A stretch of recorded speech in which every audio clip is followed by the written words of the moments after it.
everyone. So welcome to episode 2 of the Woke Mommy Chatter podcast for season 3. On this episode, we are digging deep and doing therapy, Black girl therapy. So we know Black women have had this strong Black woman trope, I guess you'd call it, for what seems like forever, to our detriment. You know, we are strong, we're indestructible, but we're also vulnerable, and we are just like everyone else. You know, we're not superhuman. And I think sometimes as mothers, we forget that. And definitely as Black women, that's not often acknowledged. As Black women, we are on the front lines of every struggle. Always and often not for ourselves. We're doing it for our men, we're doing it for our kids, but we're not doing it for ourselves. And so I wanted to do an episode focused on kind of self-care.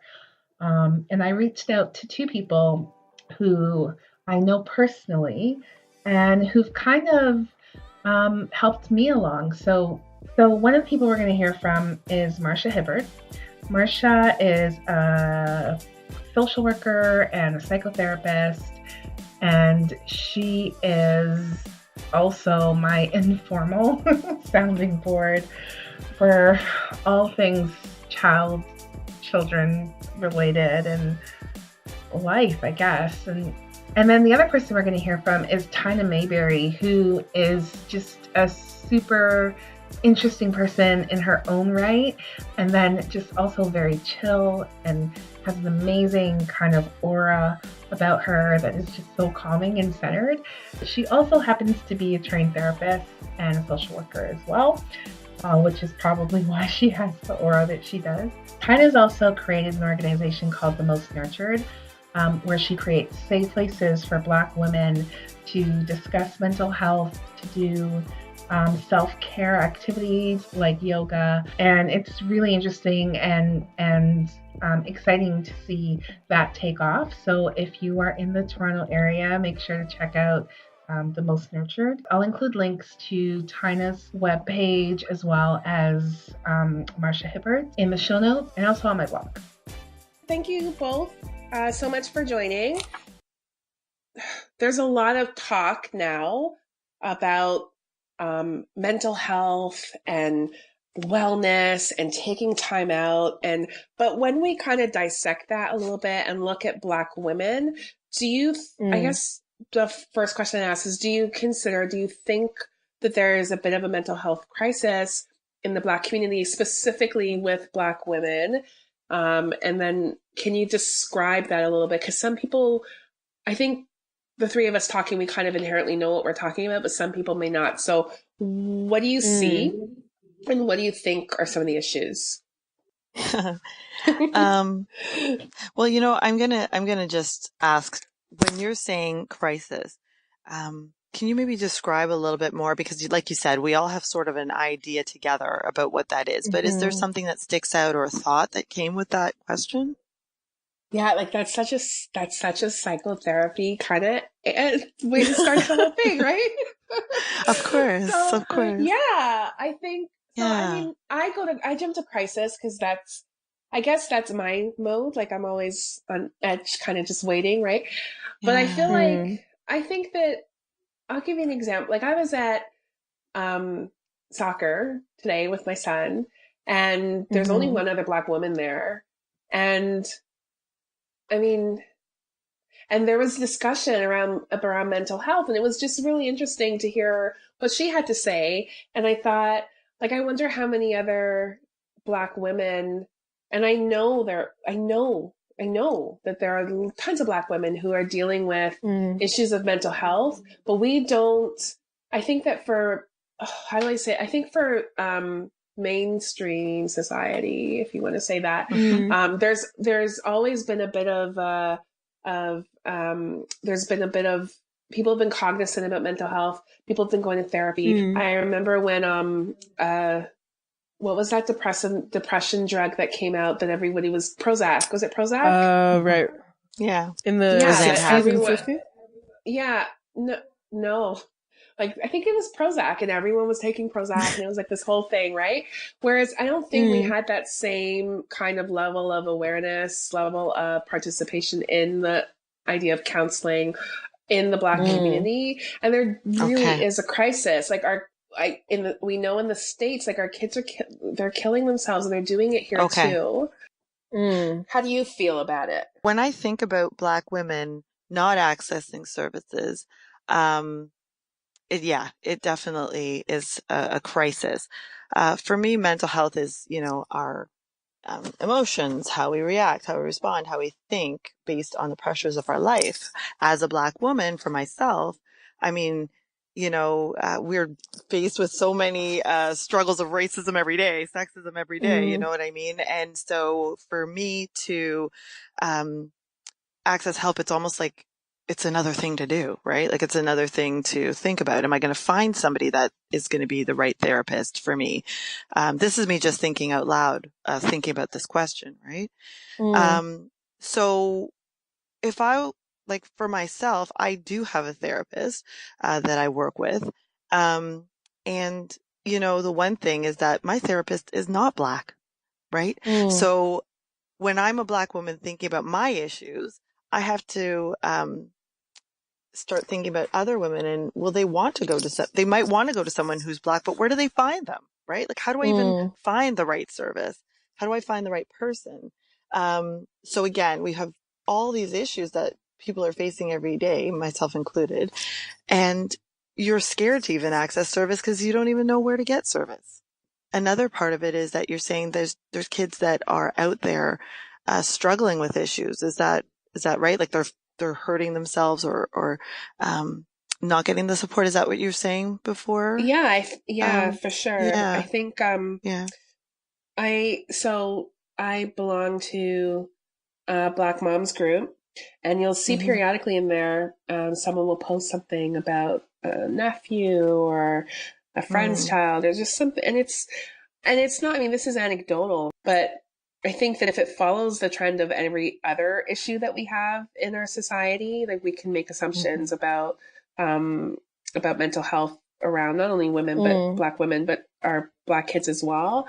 And so we'll see, like every once in a while, you'll see someone post something about a child either hurting them, trying to kill themselves or harming themselves or whatever it is. And it just makes me think, like, I wonder, like, what's going on, what's happening, and why is it a matter of we're not recognizing, we're not kind of seeing the signs, we're not recognizing that there's something wrong and getting help, right? Absolutely. So, well, to get back to what you were saying earlier about crises, just to also touch on that, for me, like, I'm a huge social determinants of health nerd. So that's about like looking at factors that lead to discrepancies in our health that are beyond biology. So beyond just like, oh, I have a good immune system and like I inherited it from like my father or whatever, but looking at factors around like socioeconomic status and education and employment and social support that lead to like differences in our health and mental health between different groups. And as a Black population, like we are one of those groups where it like mental health is harder for us due to a number of like factors and our history. And I think that, within this day and age, even though there's so many more resources for health and self-care, there's also a huge discrepancy in who it's accessible to and who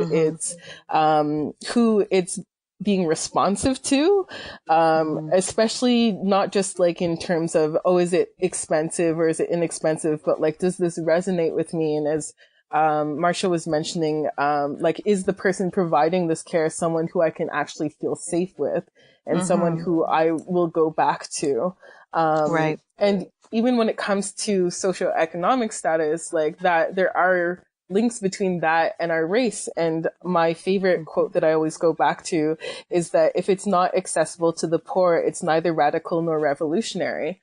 And to me, that speaks to like a number of self-care practices that are out there that have a price tag attached to them. That's right. That are inaccessible to, a lot of groups. And that can include, a lot of racialized groups. or it's something that's really insulting, that's kind of marketed as this new age thing that has been used, especially by marginalized or racialized groups a lot, that's now being remarketed with a huge price tag attached to it, in a way where we don't even feel safe. Oh, sure. Recently, well, Sephora pulled it back, but Sephora had this witch starter kit that included sage in it. And that was a recent thing that got a lot of outcry, and they actually pulled it off their shelves pretty quickly after.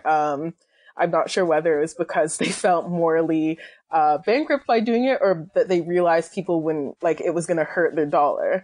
But that most recently was something where a lot of Indigenous and racialized communities kind of allied together. At least this is what I saw through social media, saying, don't use this. This is not your place for self-care. Burning sage is not a thing that should be on Sephora shelves. And it was taken down pretty quickly. So those I have a thought.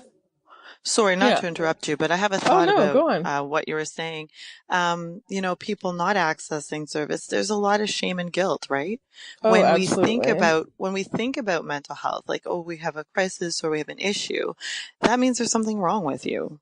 People really think, there's something wrong with me if I go get therapy, or if I go to a group or a community or a circle or whatever, I'm going to look like a loser. So I think there's a lot of negative messages out there about what therapy is, and about who it's for, right? You're right. It does come with a price tag. It is expensive. But people then value their worth to that. Well, you know what? I can't afford to pay $100. They're not going to listen to me anyway, and there's nothing wrong with me. I can just, wake up a little earlier, maybe do a devotion or something or whatever. I don't know what people do. Again, this I'm going to go see a therapist. Mental health equals crazy. So I think a lot of people are afraid of that. And there's so many stereotypes out there about Black women that are tied to that. Oh, they're emotionless. Some people say, or I don't know what people say these days, but there's so many things about the angry Black woman. I've heard that. And so she's angry. That's just, I don't know. I'm just thinking and kind of getting a little revved up here because, there's so much stuff that tells us that as a Black woman, there's something wrong with you. But at the same time, there's so much shame and guilt that's wrapped up in all that I can't go get help. Maybe. I don't know. I think about that for myself, really. When I look at my own life and me accessing services, I was embarrassed for a long time, even though I am in therapy, like a therapist. It was embarrassing. That means I'm crazy, and I didn't really tell anyone. I find sometimes it's a lot easier to offer help than to internalize it myself. And it's a lot easier, at least for myself, to be that cheerleader for someone else. And cause it's a good thing. Supporting other people is a good thing. And just doing it, no one's going to be that was a bad thing you do. People will be like, wow, you're such a supportive friend. But no one notices that you're not supporting yourself. And it's not necessarily their job to notice. But I find that especially, in some situations, it's a nice distraction to do something good for other people instead of focus on what's missing for yourself. Right. And we do that really well as Black women, I think, is that kind of support, taking care of other people, focusing on the external. Let's make the world right.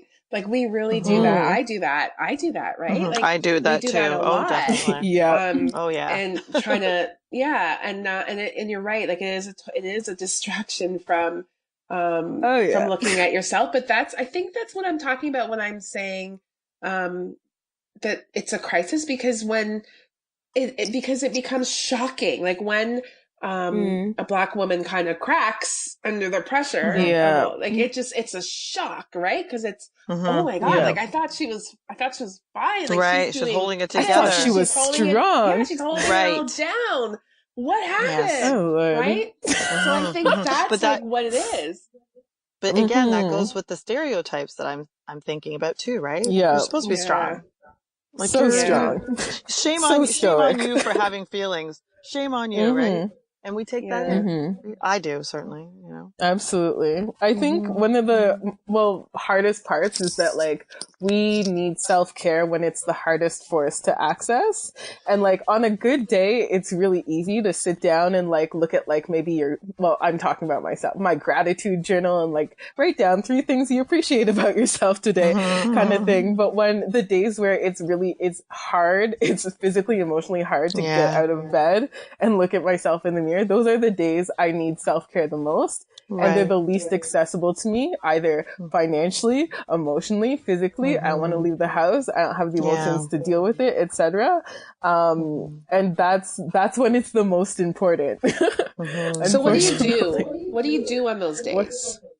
Oh Lord, what do I do? If I'm smart about it, I realize that, and I don't try and do the whole like, okay, like, let me just push through this kind of thing. Like, I actually sit with the discomfort of knowing that I don't feel well right now. And that's where it kind of starts. 'Cause like the distractions and the just like going off, like just doing things as per usual, that those are just distractions when things aren't going well, at least for myself. And just at least being able to pause and just be like, you're not doing okay right now. Let's do something a little different and see if we can make a little change starting now. Sorry to interrupt. Can I ask you a question? How did you get there? Because I think one of the things is that we kind of just do it. We don't really have awareness about it. So how did you develop the awareness is my question. Oh God. Do you know what I mean? To sit there and absolutely. say, I'm in this. How'd you do? That's an amazing ability. You're awesome. Thank you. It's also not an ability I'm 100% perfected. Nobody is. But I think it's beautiful that you can actually recognize it, because I think that might be missing for absolutely maybe some Black women and people as a whole. Really, Yeah. I wonder about that. What do you think? I don't honestly, part of it has been, I think, growing older. Part of it is also for me, at least, is traveling. I've traveled to a lot of different countries. For months or weeks at a time, I've interacted with a number of different people. And part of it is like, for me, at least there were some issues I saw and I was like, oh, it's the situation. It's something else. When you travel, you bring yourself with you. So when you're like, oh, that was a problem in that environment because of that situation and that person, being able to travel and seeing certain situations or patterns of how I deal with things replicate made me be like, oh, this is a me thing. I need to do something about this. I don't have these excuses. I've been to like 20 plus countries. I've been to several different continents and it's still here. It's me. I am the common denominator of my situation. And being able to own that, which is again still a process that I am trying to figure out, but like I'm more in a place where I can deal with that discomfort. And that took decades, a few decades.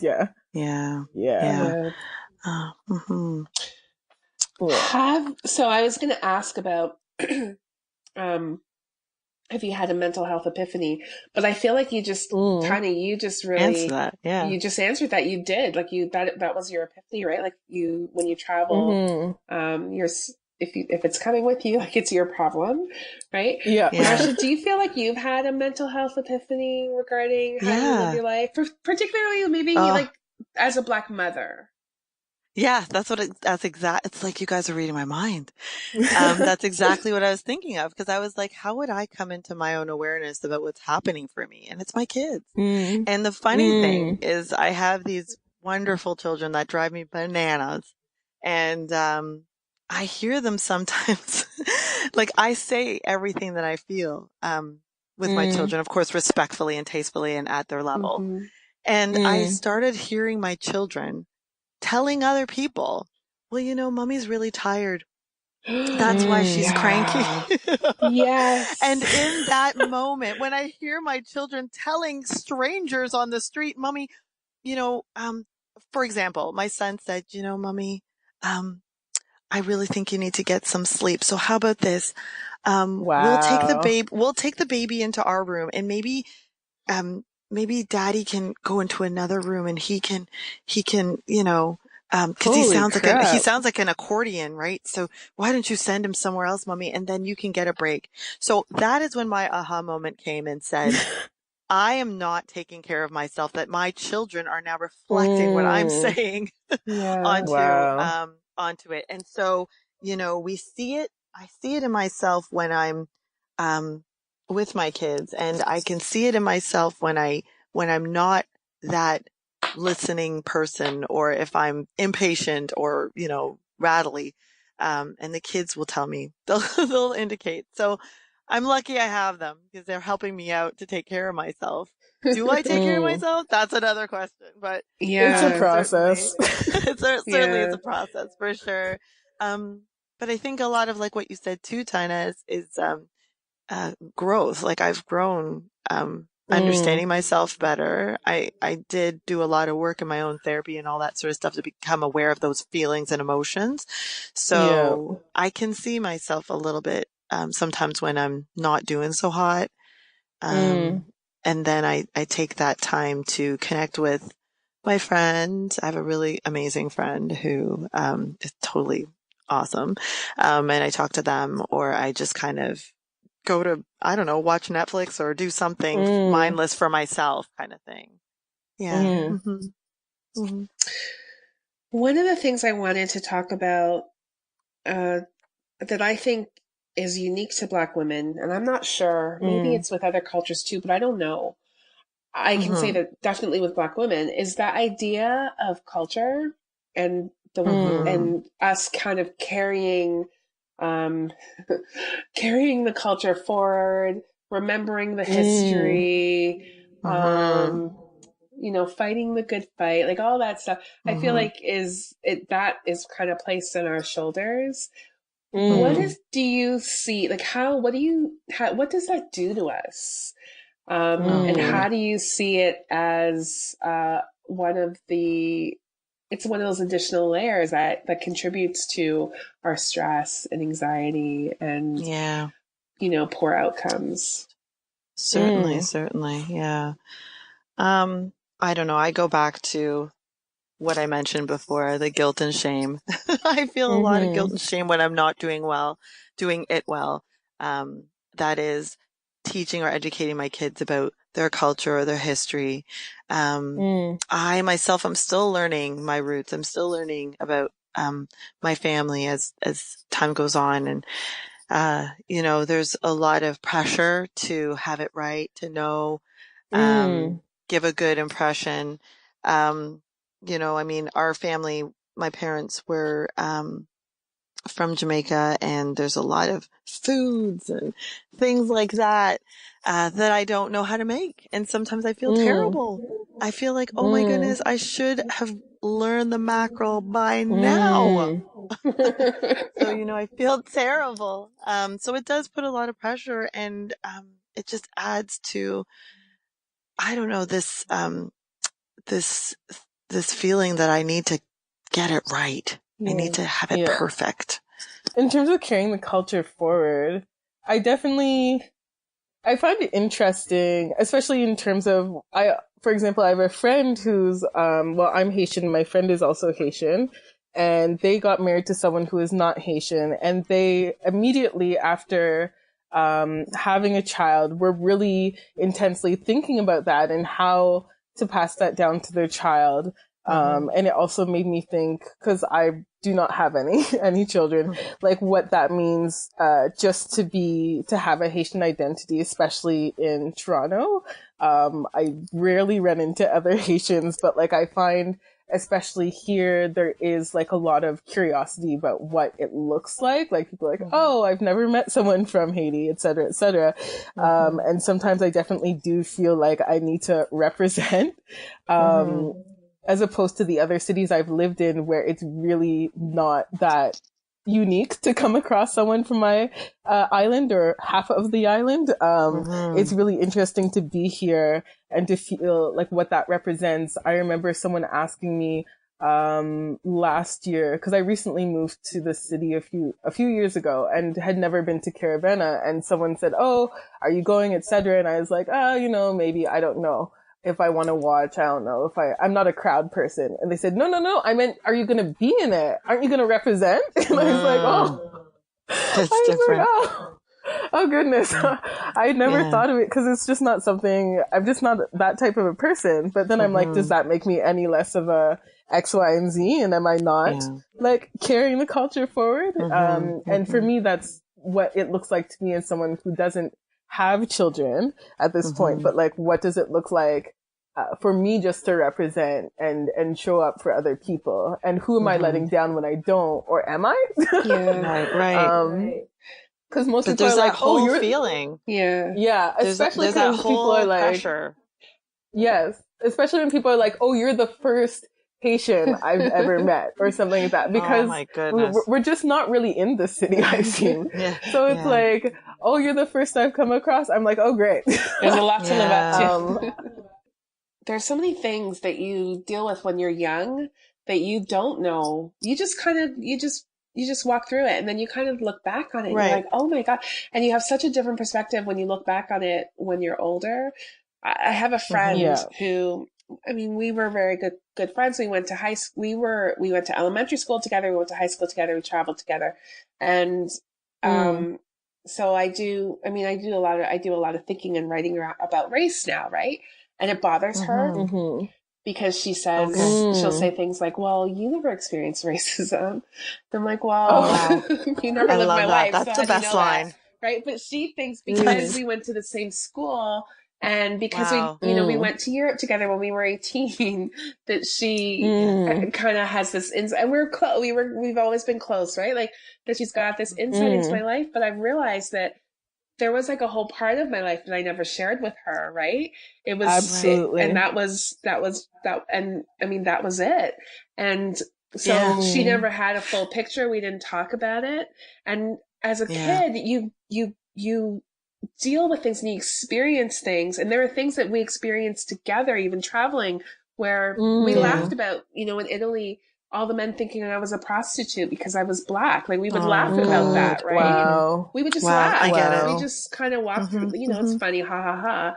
But now I reflect back on it and I think, well, that was an opportunity to have a conversation, but I wasn't able to have that conversation with her at that age, Not at that yet. time. No. Yeah. I could now, but I couldn't then.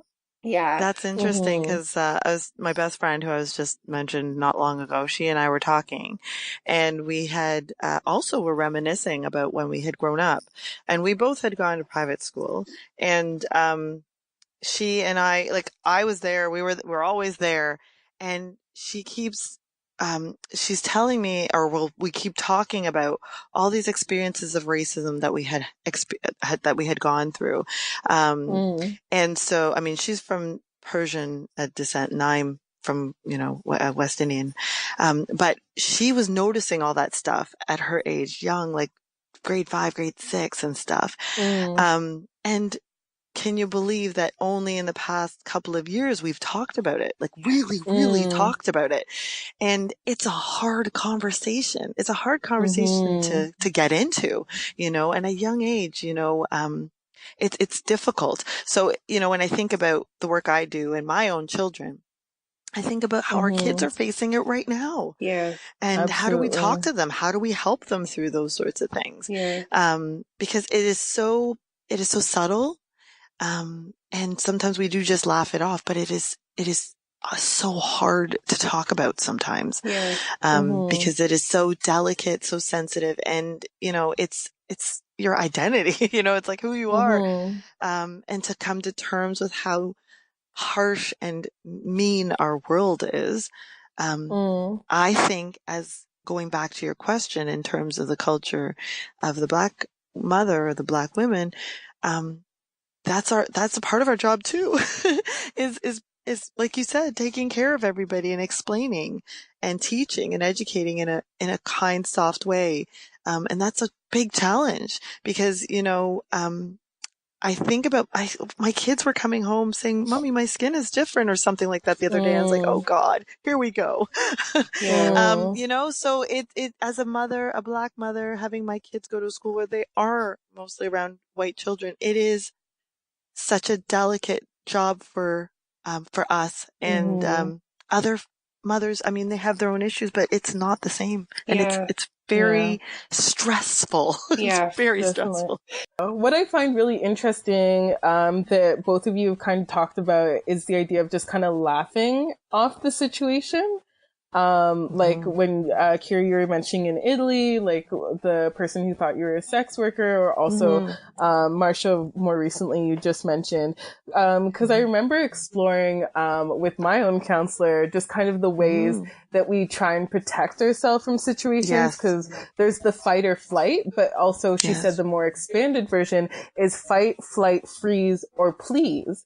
That's right. Just trying to please the person in the situation to just get through it. Oh my and God. that part of that is just laughing it off and being like, ha ha ha, it's fine, I'm good. Like trying to not get into the situation. And part of that, at least for me, is when you don't have the terminology, if you don't feel like you're safe, if you don't, if you know, even if you don't, know how to explain or navigate that situation, you know right now that you don't feel safe even like skating that subject. It's the laughing and just like, that's funny. Like, let's just get through this. This was a funny thing. Like, let's move on. And that's kind of the please side. Oh my God. And it comes out especially when we're in situations where we know we don't have an ally. Even if it's like, okay, I don't know enough about like racism and race and like how to talk about it in the terminology and things like white saviorism, white fragility, etc.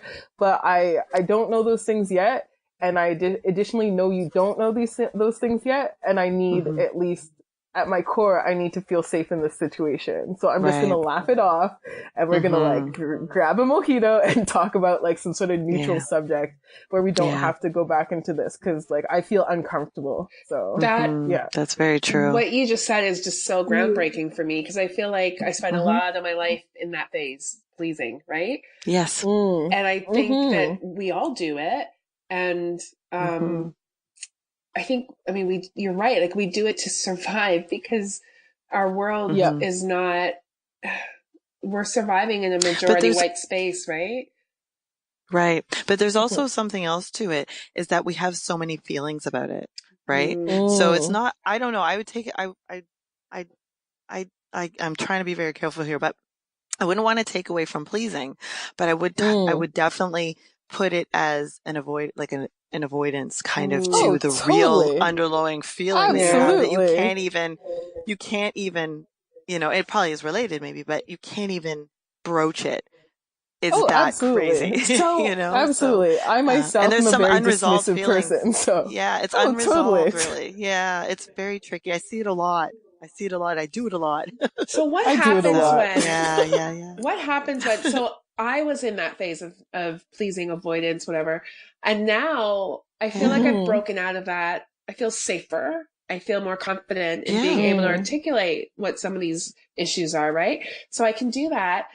But then it becomes another stress on you. It's a different type of, so the pleasing and the avoidance puts this internal kind of stress on you that maybe you don't really know is there, but it eats away at you. Yes. And then it does. Right. And then when you're free and you're able to talk about the issues and deal with some of the racism you're in reality and microaggressions head on, you're in reality, and reality is a really scary place because you see all these issues. Is it ever? So how do you, I mean, the thing with me is like, I'm like up at night because I'm like, oh my God, the world's a horrible place and how are my kids going to live in this is so horrible. And I have to stick the headphones in my ear and listen to, something on Netflix just so I can fall asleep and turn my brain off. So how do you, how do you navigate that? How do you deal with that? Yeah. Wow. That, you know what? I don't even know. That's a tricky one. That's a really hard one because I think that coming into the reality though, I would say, or maybe we can think about is our own mental health making sense for us. I think it's our ability now to our functioning, our understanding, our reactions, our emotions, everything, the pressures, we're really starting to make sense of it. It's no longer a joke. It's no longer unreality. It is reality. And that I feel speaks to our mental health to a certain degree in terms of we are real now. And we've done that. We've processed all that, and we are now coping crazily with all the real reality of it. But we have finally really functioning, if you really think about it. I don't know if that sounds crazy or anything, but we're here. So how do we deal with it? I don't know. I mean, how do we just keep developing those skills. We keep educating ourselves. We keep trying to reach out, like, to those community groups. We keep trying to speak to government legislation about all the issues and top down, try to keep sending messages out. That's how I think we can help to deal with the issues, and maybe that will help us at some level too, right? Yeah. I don't know. It's a hard one. If you enjoy listening to the show, be sure to subscribe so you get automatic updates of new episodes every Tuesday. Don't forget to follow Woke Mommy Chatter on Twitter at @WokeMommy, on Instagram, and follow along on Facebook at Woke Mommy Chatter. If you'd like to get in touch, have feedback, ideas for the show, drop me a line at wokemommychatter@gmail.com. Thanks for listening to Woke Mommy Chatter.